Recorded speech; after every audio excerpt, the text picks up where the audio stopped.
Tchau, pessoal. Tchau. Estamos em Milano e dessa vez uma Milano um pouco romana. Uma Milano muito antiga, da época dos romanos, quando ainda se chamava Mediolano. O legal é que tem um percurso romano pela cidade. A pé.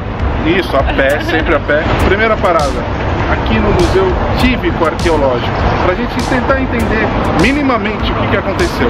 Vamos lá. Quem quiser ver o museu minimamente, né, não tá a fim de entrar, pode pelo menos ver essa parte aqui, né, Elisa? É, nesse quiostro logo de entrada, nós vemos algumas peças, né? E isso é muito comum aqui na Itália. Lá em Bolonha, por exemplo, existem peças soltas, né? Na universidade, em museus, porque eu acho que era muita coisa mesmo, né? Eles têm excesso de coisas que eles não sabiam o que fazer. Muitas vezes a gente vê alguns museus com algumas peças italianas que não são sobras para eles aqui, né? Aqui nesse quiostro de entrada eles mostram alguns monumentos funerários. Não de Milano, mas de Mediolano. Começa a entender que a cidade, que a história dessa cidade vem de muito longe e vem antes dos romanos. As pessoas que eram sepultadas com esses sarcófagos eram pessoas da elite, né? Esse sarcófago aqui data do século III, é um sarcófago de um casal. A gente até vê um casal aqui, ó. Veja só.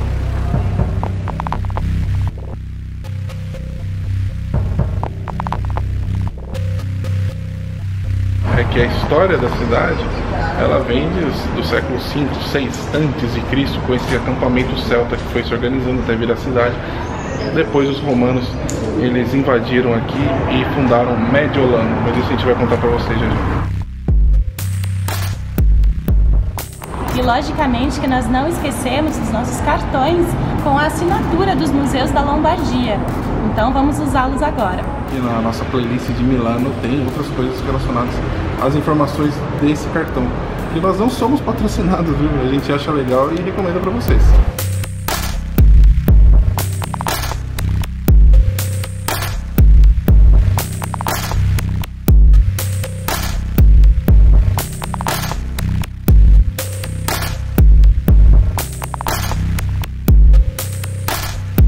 Aqui é um belíssimo exemplar de um pavimento em mosaico. Ele está em excelente estado, a gente vê toda a beleza artística desse pavimento que, imagina, é um encanto total. Tanto os celtas como os romanos cultuavam vários deuses. Isso foi afunilando no cristianismo.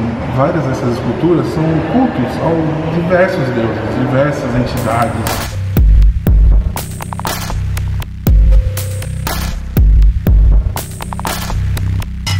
E é muito interessante pensar como os romanos eram eficientes nessa questão hídrica, porque já havia uma cidade aqui estruturada pelos celtas, mas não havia muitos rios aqui. E eles fizeram toda uma sistematização aqui que são vários rios até hoje, né? Que eles abriram e fizeram. Canais e tudo mais, né? Questão sanitária.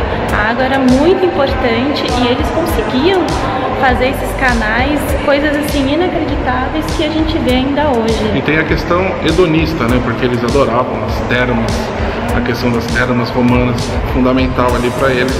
Ainda hoje é muito comum nós encontrarmos aqui na Itália algumas termas e os italianos usam mesmo. Nós fomos já em águas termais, em um hotel que tinha águas termais e realmente é muito eficiente, muito não bom, é? Muito bom. Questão de saúde, então assim, é uma coisa que não é besteira não, os romanos tinham razão.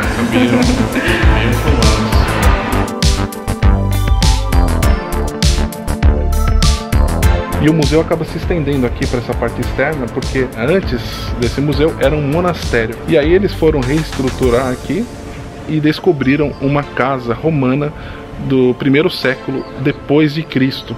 Então isso indica, porque aqui era uma área fora da cidade, então indica já um crescimento demográfico. E não era uma casa qualquer, já era uma casa nobre. Eles conseguem visualizar isso através dos fragmentos que eles vão encontrando, pela estrutura da casa, né? Então já mostra que a cidade estava avançando mesmo. Olha que interessante, esse aqui foi um retrato que acharam do primeiro século depois de Cristo. E é perfeito, né?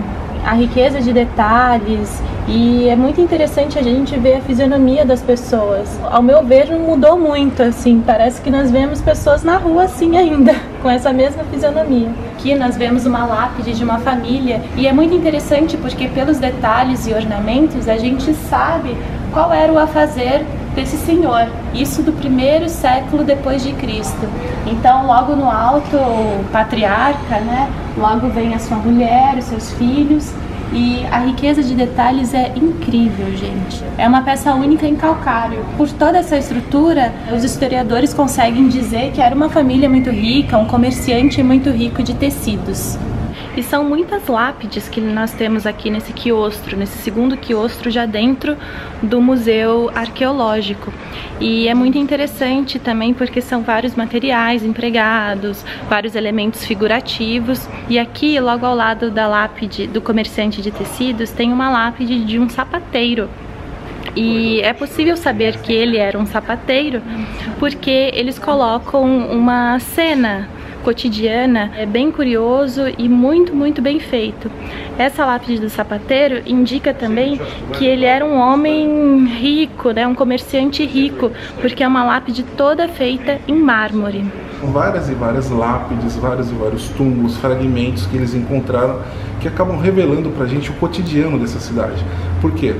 Nesse tempo havia o costume de mencionar ali nessa lápide o que esses caras faziam, né? O que eles trabalhavam, quem eles eram. Nos nossos tempos contemporâneos isso foi substituído pelo atestado de óbito mesmo, né? E é por isso que a gente sabe muita coisa da história, por conta desses registros que os romanos, que outros povos deixaram pra gente. É um espelho do nosso futuro. E é legal que algum desses fragmentos, né, como uma torre que pertencia a um circo romano, ela ainda está conservada. E também é interessante notar que a igreja, depois ela se apropriou de vários desses equipamentos romanos e ela fez dali a torre do sino da igreja. No vídeo que nós fizemos em Roma, nós mostramos a apropriação da igreja, né, em relação a alguns materiais romanos, aos mármores do foro romano. Quem não viu esse vídeo, a gente vai deixar linkado aqui. Era muito comum essa apropriação, não só desses elementos arquitetônicos, materiais mesmo, mas a própria filosofia, às vezes, de uma civilização, né? Isso a igreja incorporou com muita maestria.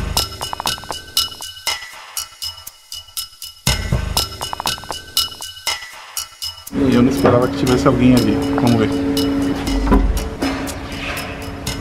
Que é, Felipe? Você não tinha visto isso? Ai, que horror! Ela se assustou. Eu tô só esperando. Que a Elisa é meio medrosa. Bom, essa aqui é uma obra contemporânea de um artista chamado Mimmo Palladino. Nós estamos aqui numa torre poligonal. E essa torre é mais um desses lugares que a igreja depois acabou se apropriando para usar como o seu lugar de culto, de oração. Então nós observamos aqui esses afrescos do século XIII, ainda em um estado interessante de conservação, porque eles são originais. Como vocês sabem, os afrescos são obras e técnicas complicadas, porque eles precisam ser pintados na parede muito rapidamente. E o local não pode ter muita umidade, tem que ter um controle ali excepcional.